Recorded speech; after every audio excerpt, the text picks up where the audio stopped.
Herzlich willkommen an den Monitoren da draußen. Ihr steht auf Sportler, ihr findet Sportler geil, aber ihr seid noch mit dem A2-Führerschein unterwegs. Dann haben wir jetzt den richtigen Test für euch. 4 Einstiegssportler der A2-Klasse. Wer ist mit dabei? In alphabetischer Reihenfolge hier die Kandidaten. Honda CBR 500R. Die neue und die wichtige Kawasaki Ninja 400. KTMs Einzylinder RC 390 und last but not least von Yamaha die YZF R3. Wie der Test ausgegangen ist, hier kommen die Ergebnisse.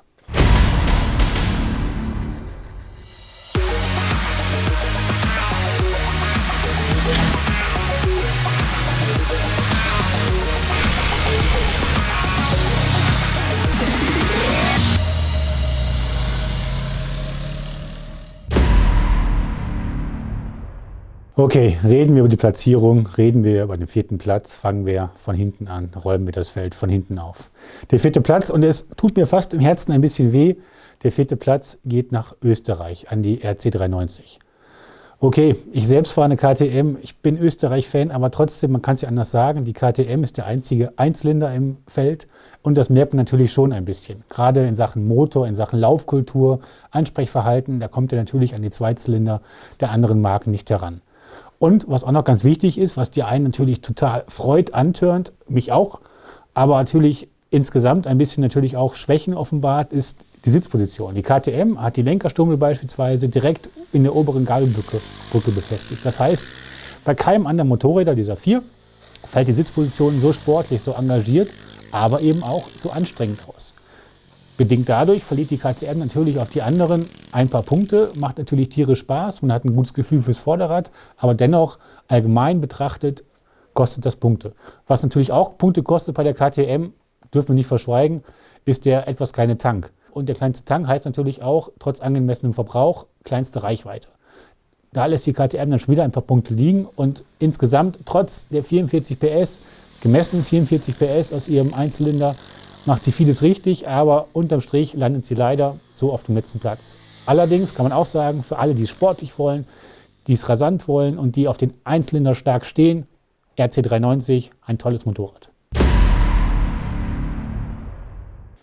Der 3. Platz geht an die Yamaha YZF R3. Warum ist das so? Nun, zum einen ist es auch da ein bisschen Unfeuer gegenüber der Yamaha, weil alle anderen haben hubraummäßig aufgesattelt und die Yamaha mit ihrem Zweizylinder ist noch unten drum dabei. 321 Kubik hat sie.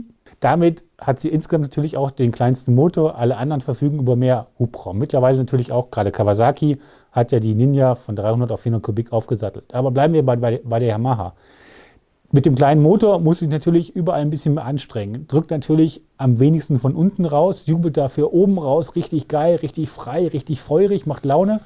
Aber nichtsdestotrotz fallen natürlich durch diese Motorabstimmung, wenn es halt immer nur ab 10.000 vorwärts geht, untenrum die Durchzüge, die Beschleunigung entsprechend mau aus. Da kann die Yamaha nicht immer mit den anderen mithalten, landet etwas weiter hinten.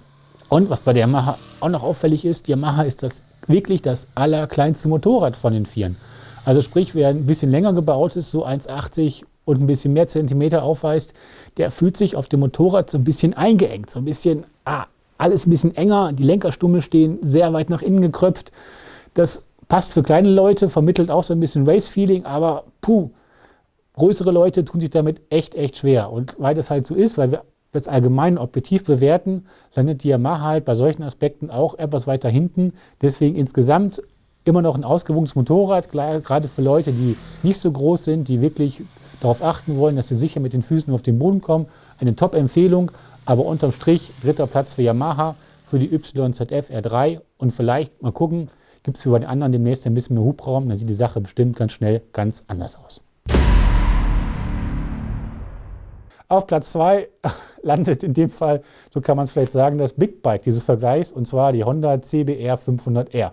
471 Kubik hat ihr Zweizylinder, damit ist sie wirklich die hubraumstärkste. Allerdings, gleich erste Einschränkung, nur 44 PS leistet der Motor. An sich natürlich nicht schlecht, aber Honda verspricht 48 PS. Da fehlt ein bisschen was. Und woran die Honda auch ein bisschen leidet, der Motor will nicht so recht drehen.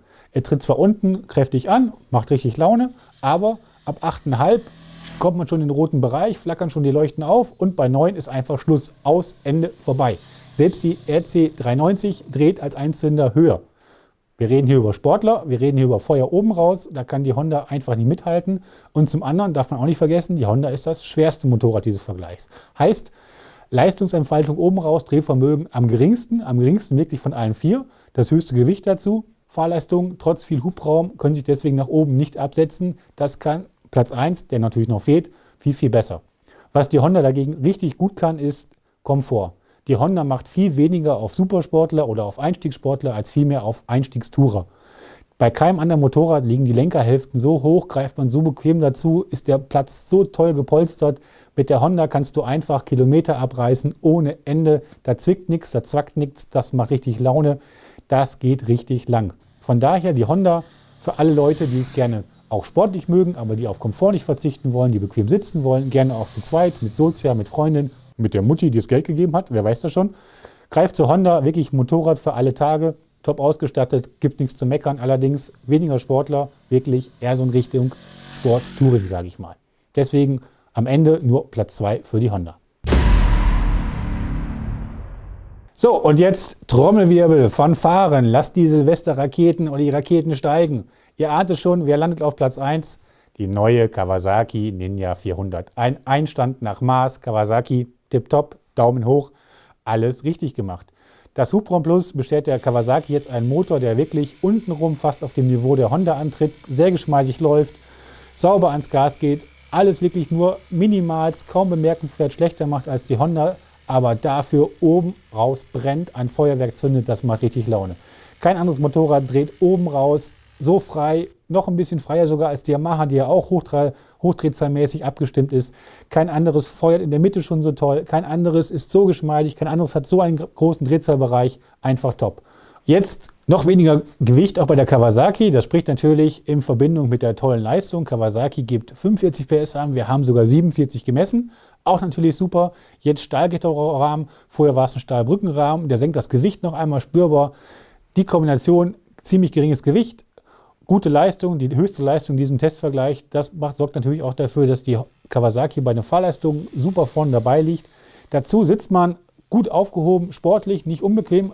In der Kawasaki oder auf der Kawasaki passt alles, die Bremsen packen fein zu, wenig zu kritteln, das Fahrwerk, selbst auf Holperasphalt, selbst wenn es irgendwie richtig Druck kriegt, liegt es ziemlich satt, nicht ganz vielleicht, marginal schlechter vielleicht als die Honda, aber sonst immer noch ziemlich satt und klar besser als die Fahrwerke von der RC 390 und von der Yamaha, der kleinen R3.